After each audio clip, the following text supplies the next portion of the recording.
Hello everybody and welcome to a short version of today's experiment. I've just done a live 15-minute video, but I'm going to bring you the highlights. So today is part of a 4-part series, and it's to see what happens if you put brass mouthpieces on woodwind bodies. So over here I've got a trumpet and a trombone mouthpiece. They work in much the same way. The trumpet one is narrower and smaller, trombone one's a bit bigger. One's made of metal, one's made of plastic. That doesn't actually matter. It's just that I have a beginner metal trumpet and a beginner plastic trombone, which I borrowed from work. So this is what they sound like on their own.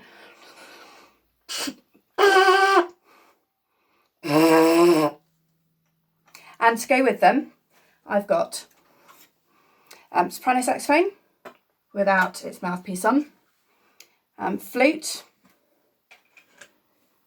clarinet, so I've taken all of the tops off already, alto saxophone, and starring in a video for the first time, the bassoon, which I'm learning to play. So I'm quite a beginner on the bassoon and the trumpet and trombone. They're 3 of the instruments I picked for my 9 music exam challenge later in the year, and so I do practice at home.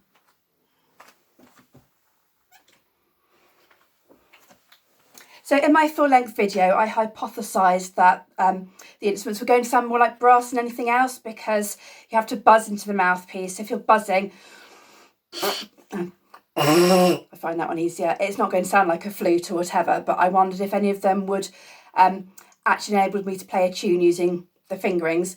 Most of them were quite disappointing, but some of them worked. So I'm going to save the best ones till last. But just putting the trumpet mouthpiece onto the soprano saxophone.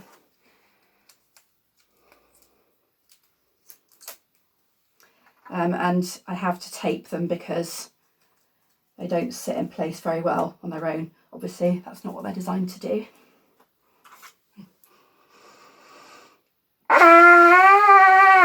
So it does actually work. I'm going to try using some of the fingers. I have got my hands the right way round, but it's easiest for me to tell if the video is working if I have it in selfie mode. So that's why it might look like I've got my hands the wrong way around. Can I assure you I haven't. I'm going to try taping that a little bit better. Obviously they're not designed to fit together, and judging by the noise I made on some of these instruments, it's a good job that they're not, and I can kind of see why woodwind and brass are separate sections in the orchestra and separate instrument families. Here we are.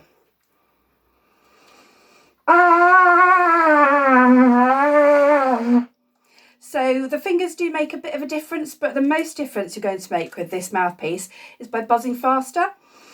So just like playing the trumpet, that makes more difference than the actual valves, and the keys don't really make very much difference at all. So I think the trombone one fitted a little bit better with the flute, and that just sits inside quite nicely. So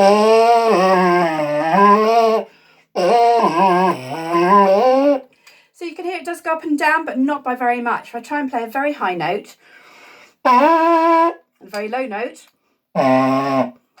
there's a difference, but not as much as the flute, which can span over 3 octaves. And it sounds nothing like a flute, does it? Onto the clarinet, and I've left some tape on there, which is convenient. This is what I really play. Okay,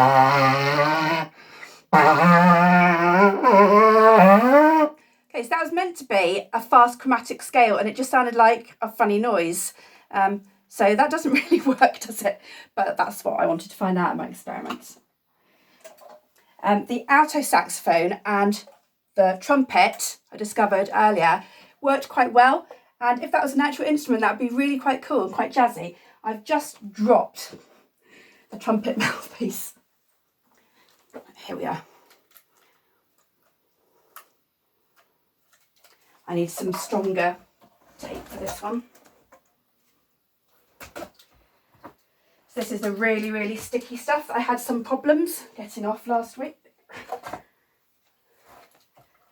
but it's worth it. Please don't do this at home, especially with expensive instruments that belong to your parents or nice new ones that they've just bought you.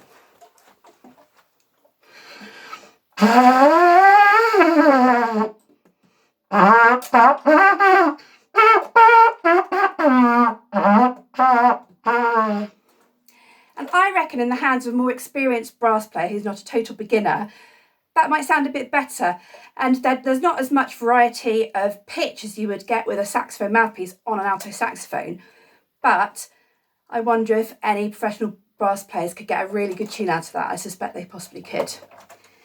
My favourite today was the trumpet mouthpiece on the bassoon.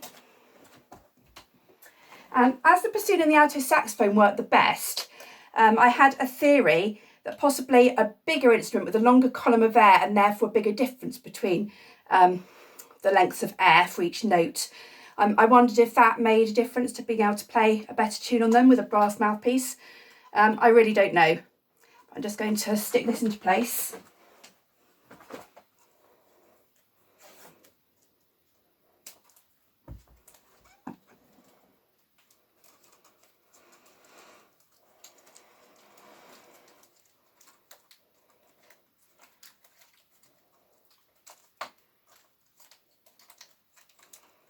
And so I think this is a bit of a winner.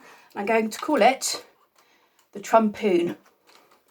I'm going to just rest it down on the floor to make it easier to play. Whoops! Oh, I didn't mean to just take it to bits.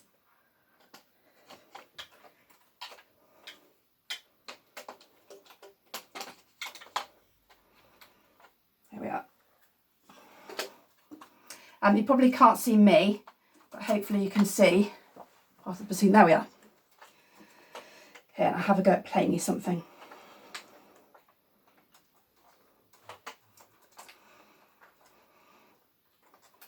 There